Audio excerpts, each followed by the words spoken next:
अस्सलाम वालेकुम स्टूडेंट्स। आज की इस वीडियो में जैसा कि आप लोग बोर्ड पर देख रहे हैं, मैं आप लोगों को बताऊंगा कि how to solve numericals without calculator. ठीक है, तो ये वीडियो काफ़ी रिक्वेस्टेड थी, काफ़ी स्टूडेंट्स ने रिक्वेस्ट की थी कि इस टॉपिक पर आप वीडियो बनाएं, तो इसीलिए मैं इस टॉपिक पर एक डिटेल से वीडियो बनाऊंगा। जितनी मुझे इसके बारे में इंफॉर्मेशन है मैं पूरी कोशिश करूँगा कि आपको बताऊँ। ठीक है, तो ये वीडियो थोड़ी लंबी हो सकती है, तो आपने इस वीडियो को कंप्लीट देखना है। इंशाल्लाह आपको बहुत फ़ायदा होगा, आपका टाइम वेस्ट नहीं जाएगा। तो बिना टाइम वेस्ट किए वीडियो को स्टार्ट करते हैं। सबसे पहले मैं आपको थोड़ा सा ज़बानी बताता चलूँ कि जो विदाउट कैलकुलेटर कैलकुलेशंस हैं, इसमें कोई रॉकेट साइंस नहीं होती, या ये कोई टेक्निक नहीं है, कोई ट्रिक नहीं है कि मैं आपको सिखाऊंगा और आपको आ जाएगी। ठीक है, ये 2 से 3 चीज़ों के ऊपर डिपेंड करती है। अगर वो 2 से 3 चीज़ों में आप अपने आप को मास्टर बना लेते हैं तो आप विदाउट कैलकुलेटर कैलकुलेशंस चुटकियों में कर सकते हैं। ठीक है, तो वो 2 से 3 चीज़ें मैं आपको बताऊंगा और कुछ आपको प्रैक्टिकल डिमॉन्स्ट्रेशंस करके दिखाऊंगा, जिनकी मदद से आपको विदाउट कैलकुलेटर कैलकुलेशंस करने में बहुत आसानी होगी। तो नंबर 1 चीज़ है प्रैक्टिस। ठीक है, जितनी ज़्यादा आपकी क्वेश्चंस की प्रैक्टिस होगी उतना अच्छा आप उसको सॉल्व कर सकेंगे, और जब उतना अच्छा आप सॉल्व कर सकेंगे और उतना ही फास्ट आप सॉल्व कर सकेंगे। जितना फास्ट आप करेंगे उतना ही फिर आपको कैलकुलेटर के बगैर सॉल्व करने में मदद मिलेगी। और दूसरी चीज़ जो है वो है फार्मूला। फार्मूला आपकी फिंगर टिप पे होना चाहिए। अब जब आपको फार्मूला याद होगा ना, आपको सोचना नहीं पड़ेगा, आपका टाइम बिल्कुल वेस्ट नहीं होगा। जैसे अब बिलफर्ज F=ma फार्मूला है, एक क्वेश्चन आता है उसमें एक्सेलरेशन गिवन है और फोर्स गिवन है। वो लेट्स सपोज एक्सेलरेशन है 10 मीटर पर सेकंड स्क्वायर और फोर्स है 10 न्यूटन। वो कहता है F निकालें, तो वो कहता है M निकालें। तो जब तक आपको फार्मूला ही नहीं पता होगा आप कैसे निकालेंगे। ठीक है, कुछ क्वेश्चंस होते हैं जिनमें कैलकुलेटर यूज़ हो रहा होता है, उनमें फिर हमें असम्पशंस करनी पड़ती हैं और थोड़ा सा क्रिटिकल थिंकिंग करनी पड़ती है और हम आंसर तक पहुंच जाते हैं। ठीक है, तो इसमें जो नंबर 1 पे ट्रिक कह लें, टेक्निक कह लें या मेथड कह लें, वो ये है कि जो भी आपको न्यूमेरिकल आप सोल्व कर रहे हैं, बिलफर्ज आपने ये न्यूमेरिकल सोल्व किया कोई भी, आपके पास एट दी एंड कोई इस तरह का रिजल्ट आ रहा है 121 मल्टीप्लाई बाय 7.03 मल्टीप्लाई बाय 10 की पावर 3 मल्टीप्लाई बाय 10 की पावर 2 -2। ठीक है, आपके पास कुछ इस तरह का रिजल्ट है। अब इससे आपने कैसे सोल्व करना है, 2 तरीके हैं। एक तो आप इनको पावर्स को इसके साथ मल्टीप्लाई करें और फिर बाद में डिवाइड करें, जो कि लेंथी है। उसमें पहले आपको इसको मल्टीप्लाई करवाना पड़ेगा, फिर इसको, ये बहुत लेंथी हो जाएगा। एक शॉर्टकट इसका तरीका ये होता है कि आप सबसे पहले तो आप इस पार्ट को और इस पार्ट को अलग अलग कर लें, पावर वाले को अलग कर लें, उसको अलग कर लें, पावर वाले को अलग सोल्व करके साइड पे रख दें। ठीक है, और इसको आप देखें कि कटिंग हो रही है। अगर कटिंग हो रही है तो ठीक है, अगर नहीं हो रही, अब ये तो एक चीज़ आपने सीखी। इसी में अब दूसरी ट्रिक क्या है कि अजम्पशन। ये 6 लिख दिया मल्टीप्लाई बाय, इसको आपने छोटा या बड़ा करके अज्यूम करना है। अब बड़ा करेंगे तो 7 बहुत आगे चला जाएगा, तो इसीलिए मैं इसको 6 कर रहा हूँ। 6 डिवाइडेड बाय 121 मल्टीप्लाई बाय, ये 7.03 है, इसको मैं 7 लिख सकता हूँ। ठीक है, और इसका मेरा आंसर आएगा 10 की पावर 3, ये -2 पर जाके प्लस हो जाएगा, तो ये 5 हो गया। ठीक है, अब इधर आप देख लें कुछ कटिंग हो रही है, नहीं हो रही तो नो प्रॉब्लम, इसको आप एज इट इज़ लिख सकते हैं, जो भी इसका आंसर आएगा। ठीक है, और इसको 10 की पावर 5, और मज़ीद अगर कटिंग हो रही हुई तो कर दें, नहीं हो रही तो जो भी आंसर आता है आपने फिर देखना है कि जो ऑप्शंस में आंसर है, जो उसके करीब तरीन आंसर है, क्योंकि ये एग्जैक्ट नहीं आएगा। ये हमने 6.02 को 6 किया और 7.03 को 7 किया, तो हमने ओरिजिनल वैल्यूज़ से कम वैल्यूज़ ली हैं, इसीलिए हमारा ये आंसर भी कम आया है। लेट्स सपोज ये आंसर आया 0.1। ठीक है, तो ऑप्शंस में अगर 0.1 से करीब और बड़ा जो भी आंसर होगा वो इसका ठीक आंसर होगा। बिलफर्ज इसका आंसर है 0.13 और आपका है 0.1, तो इसका करेक्ट आंसर होगा 0.13। ठीक है, ये एक ही क्वेश्चन के अंदर मैंने आपको 2 ट्रिक्स सिखा दी।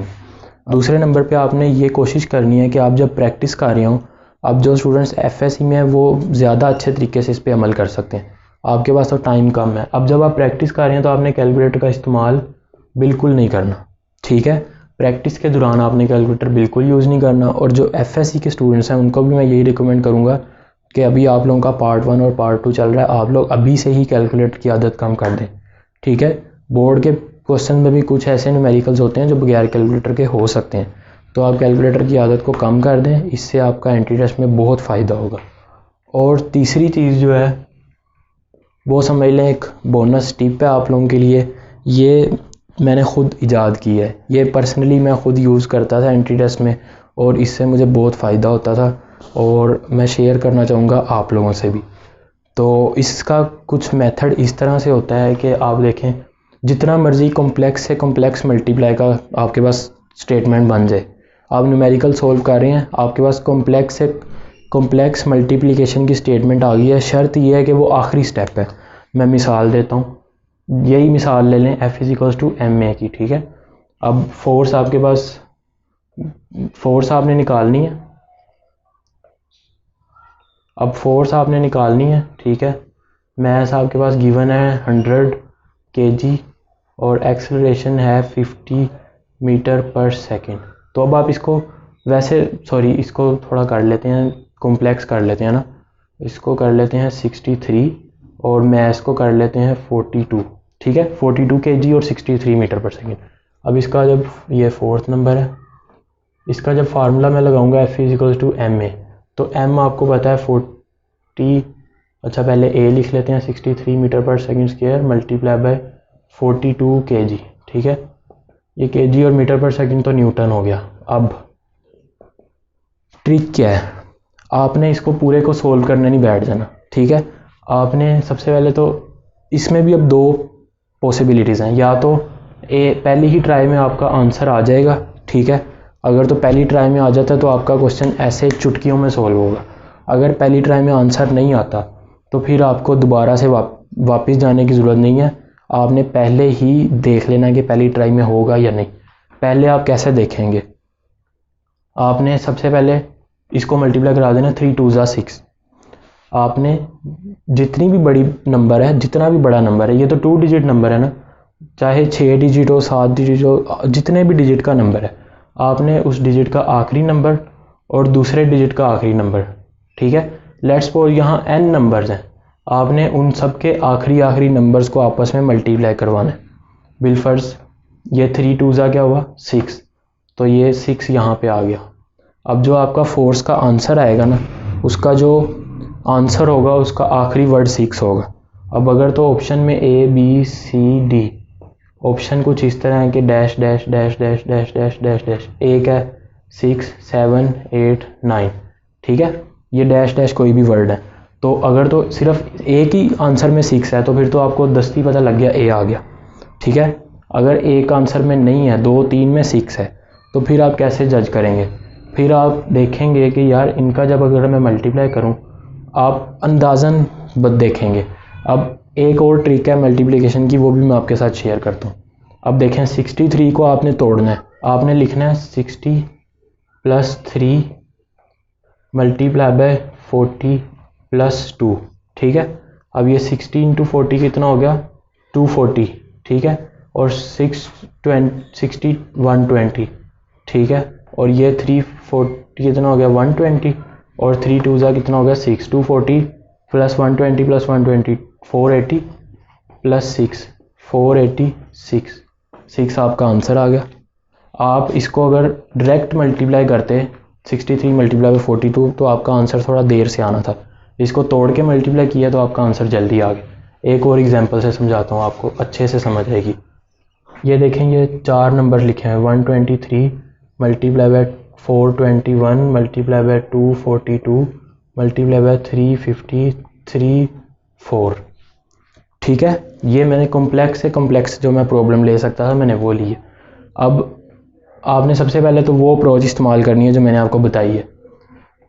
3 1 ज़ा 3 3 2 ज़ा 6 6 4 ज़ा आखिरी डिजिट, ठीक है ना, आखिरी डिजिट 6 4 ज़ा 24। अब ये क्या हुआ 2 डिजिट्स आ गए। अब हमें कैसे पता लगेगा इनमें से कौन सा है?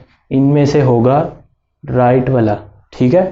हर वर्ड के एक्सट्रीम राइट डिजिट को मल्टीप्लाई करना है और जो आंसर आएगा उसी का एक्सट्रीम राइट जो है वो आपके आंसर का आखिरी डिजिट होगा। अब ये अगर तो ऑप्शन में हैं dash dash dash dash dash dash dash dash 4 5 6 तो फिर तो आपका आंसर डायरेक्ट 4 हो गया। लेकिन अगर फिर वही मसला है कि यहाँ पे 4 2 दफ़ा आ रहा है तो फिर आपको मल्टीप्लाई करवाना पड़ेगा। और मल्टीप्लाई करवाने की जो ट्रिक मैंने बताई है वो यही है, आप इसको तोड़ेंगे, इससे करीब तरीन जो भी होल नंबर है आप 100 कर लें, ज़्यादा आसानी के लिए 100 कर लें। 100 + 23 मल्टीप्लाई बाय 400 + 21 मल्टीप्लाई बाय 200 + 42, ठीक है, मल्टीप्लाई बाय 3000 + 534। अब इसको आप इजीली मल्टीप्लाई करवा सकते हैं। वैसे जहाँ तक मेरा एक्सपीरियंस है नस्ट और ईकैट के टेस्ट में अल्हम्दुलिल्लाह मेरा आंसर इसी ट्रिक से आ जाता होता था, ठीक है। मैं 3 को 1 से मल्टीप्लाई करता था, 1 को 2 से, सॉरी 3 को 1 से, जो इसका रिज़ल्ट आया 3 आ गया, उसी को आगे 2 से कर दिया, जो इसका रिज़ल्ट आया 6, इसको आगे 4 से कर दिया 24, और 4 आपके आंसर का आखिरी डिजिट होगा, ठीक है। अक्सर क्वेश्चंस इसी तरीके से मैं सोल्व कर लेता था। अगर फिर भी आपका आंसर नहीं आता तो आप इस तरीके से मल्टीप्लिकेशन के क्वेश्चंस कर सकते हैं।